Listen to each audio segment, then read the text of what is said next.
Nobody wins when the family feels. Dispatch, we got people all over this place. They're panicking. And it still feels fresh. You know, I was old enough to still remember everything, so. I was 10, I can remember everything, like everything. Ashley Morris was 10 when the man stalking her mother repeatedly stabbed her. Like if I can replay it again, like I'm there.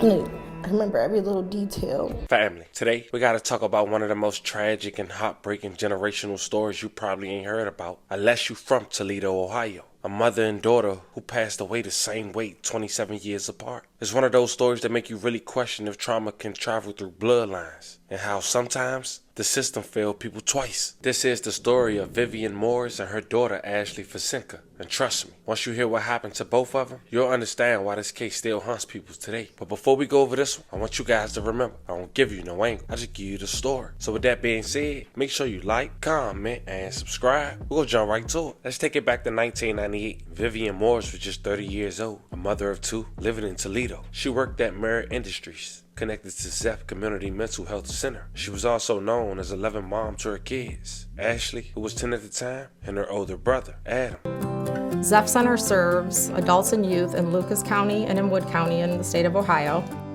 We've specialized over 40 years in adult psychiatric services. We have probably the best group of physicians in town, and we're known for that.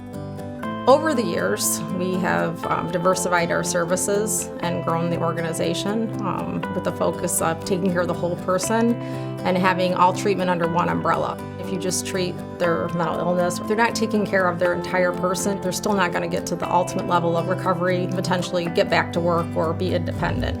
Now everything changed when she crossed paths with a man named Joe Campbell, a co-worker who became obsessed with her. And I'm not talking about no innocent crush either. This dude was dangerous. He slashed her tires, pulled sugar in her gas tank, spat on her at work, straight stalking her. Vivian told her supervisors, begging for protection. But like so many cases back then, she was ignored. Then come February 13th, 1998, one of the most violent days in Toledo history. Joe Chappell had went to her apartment and attacked her and her kids. Vivian didn't make it. May she rest in peace. I love her condolences to her family. Ashley and Adam were badly hurt, but survived. As emergency responders tried to rush them to the hospital, Chappell shot the ambulance, hitting 2 firefighters. He wasn't done. He went on a rampage, carjacking cars, shooting another woman who refused to give up her car, and finally ended in a police shootout where he was killed. Now it's been tough on Ashley, but fast forward to 2025, she's now 35 years old and also a mom. She's been fighting demons, to say the least. She decided to talk to the local news on the 25th anniversary of this tragic event.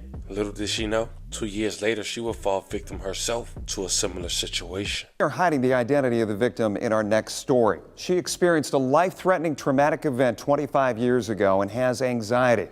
She wants the story to air and agrees this is a step forward for her mental health. In just a few minutes, we will share resources for trauma victims. The following is a WTOL 11 exclusive. Monroe and Secor, one of Toledo's busiest intersections. It's seen its share of traffic and crashes and demonstrations over the years, but nothing compares to what happened here 25 years ago.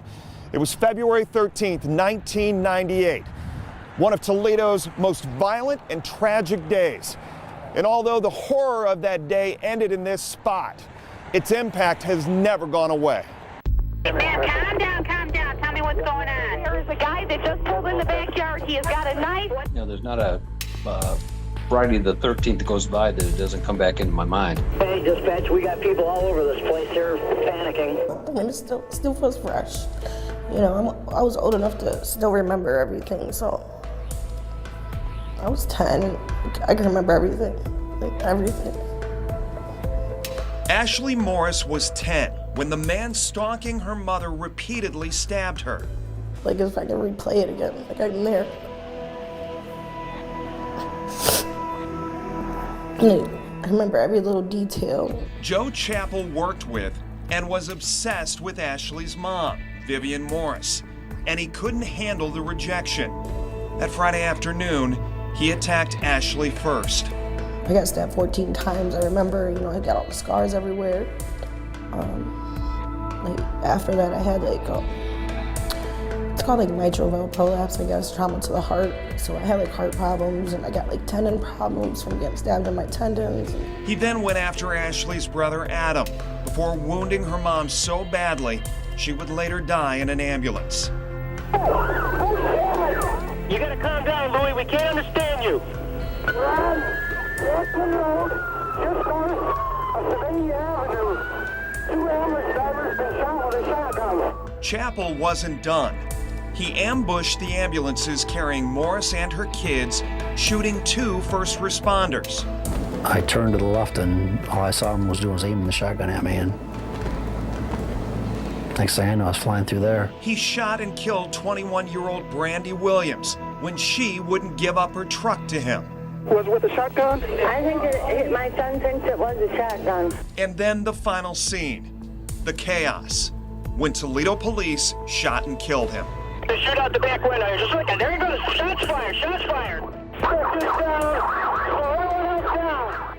When you Monday morning quarterback this, do you just rack your brain and think, my God, how in God's name could there be that evil in our town, and how could something like this play out in Toledo, Ohio?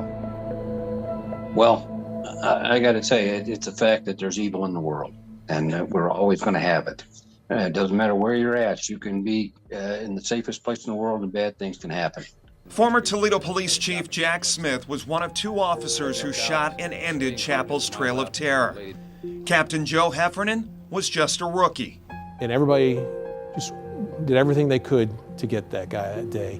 We knew that if we let him continue, it was going to end up in more loss of life, more carnage. He wasn't going to go down easily. The last 25 years have not been easy for Ashley. She's been strong ever since she was a kid. A tattoo on her hand showing she's a survivor. A constant reminder of her mom on her shoulder. On my bike. She stays in Toledo to be close to her mom and the baby she lost. A tattoo for that baby on the left arm. She knows she had friends and classmates who loved and supported her. But still, there are days now that are tougher than others. You know, because back then, a lot of stuff that happened to me didn't happen often, you know, like it does now. Back then, it was like murders like that happened once in a blue moon in Toledo, you know. And now it's like all the time. So when I hear like stories like that happen like that, it brings back memories. Or I'm like into big documentaries and stuff, so sometimes I like to watch it just because I feel like that's happened to me. Like, it's not just me. What would you say to her now, 25 years later? Well, I'm glad she survived, and I hope she uses her life to be a person that can bring out that message that you can survive something like this, and be a vessel for good. They and the other families involved, they're always in my prayers. It was tragic. It was an incredible load for those 2 kids to carry the rest of their lives, to see something like that happen. Do you sometimes ask yourself, or, I mean, I don't know if you're religious, I mean, do you... Yeah, like, why me? Like, why our life? Like, why did I have to get, dealt with the cards I got dealt with, Like, and everybody's like, be strong, like, it only happens to the strong ones, but, like, how long can you be strong? But she is strong, finding strength in raising her boys, reminding them of their grandma, how she loved her kids, and how she would have loved them.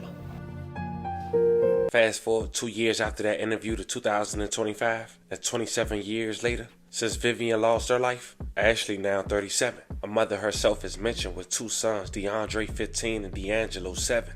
And on June 25, 2025, Ashley became the victim of her own DV nightmare. Police were called to Boulder Creek Apartments. Inside, they found Ashley suffering from gunshot wounds, and her partner, Lawrence Moore. He was deceased as well. It was being treated as an attempt MS. Ashley was rushed to the hospital, but sadly she didn't make it. May she rest in peace, and love and condolences to her family. And the wild part about this is one of her sons had called 911 during the shooting. That trauma no kid should have lived through, similar to his mom 27 years prior. And speaking of his mom, let's talk about how these cases mirror each other in the most chilling ways. The attempted murder-suicide is highlighting the dangers of domestic violence. This case is eerily similar to the death of the victim's mother, who was stabbed by a co-worker who wanted to date her. Vivian Morris and her 2 children, including Ashley, were stabbed in February of 1998. Tonight, a woman who was their neighbor at the time is sharing her reaction and her message about domestic violence. Karen Diaz pours through saved news clippings in the obituary of Vivian Morris from 1998. Morris was stabbed and killed by Joe Chappell, a co-worker who wanted to date Morris during the Trail of Terror in Toledo, resulting in multiple deaths and injuries. Vivian Morris turned to authorities for help. Hours later, she lay dying in her apartment. Diaz says Wednesday's shooting of Ashley Morris, who also goes by Ashley Fonseca, by 46-year-old Lawrence Moore, brings her back to when Ashley's mother went through almost the same situation. The rawness of it all just comes back. I can't believe this is happening again to her daughter, for God's sake. Police say Moore shot Ashley and then himself. She was rushed to the hospital. I guess part of what is really at the core of my bad feelings is that none of this needs to happen. Diaz is a domestic violence survivor and says more should be done to prevent situations like this. I just can't even tell you how angry and hurt I am for everybody that's gone through this. But for this to repeat in the way that it did and with who, I guess it just blows my mind. A Facebook post appears to show the young mother did not feel safe in the relationship. She posted on Facebook describing threats made against her life, including Moore, quote, constantly putting the gun up against her head or shoving it in my stomach, end quote. Diaz said the warning should have been heard loud and clear. The biggest thing is to be heard and to be believed.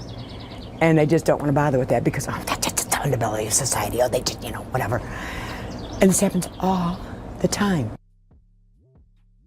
So much had happened, and Diaz says she's been shocked for the last couple of days, adding more investment and resources for. Now, to be fair, the law enforcement handle DVE today is different than it was in the late 90s. There's more training, resources, and protective measures. But as Ashley's demise proved, we still got a long way to go. Police might move faster now, but that don't mean the system work for everybody. So many victims still fall through the cracks. And the saddest part about all this, Ashley's 2 sons, DeAndre and D'Angelo, gotta grow up without their mom, just like Ashley did when she lost Vivian. There's a memorial set up for them now to help with their future and find new expenses. I'll leave the link in the bio. This story should be a wake-up call for law enforcement, for communities, and for everybody watching who might be in a situation where you feel unsafe. Man, please reach out. Don't wait. And as we head out of here, we do want to take the time to say rest in peace to Vivian and Ashley. And love and condolences to your family. And anyone who was affected by the story we just talked about, we want to send love and prayers your way. Fam, let me know how you feel about this one in the comments. Don't forget to like and subscribe. And till then, I'll catch you guys on the next one.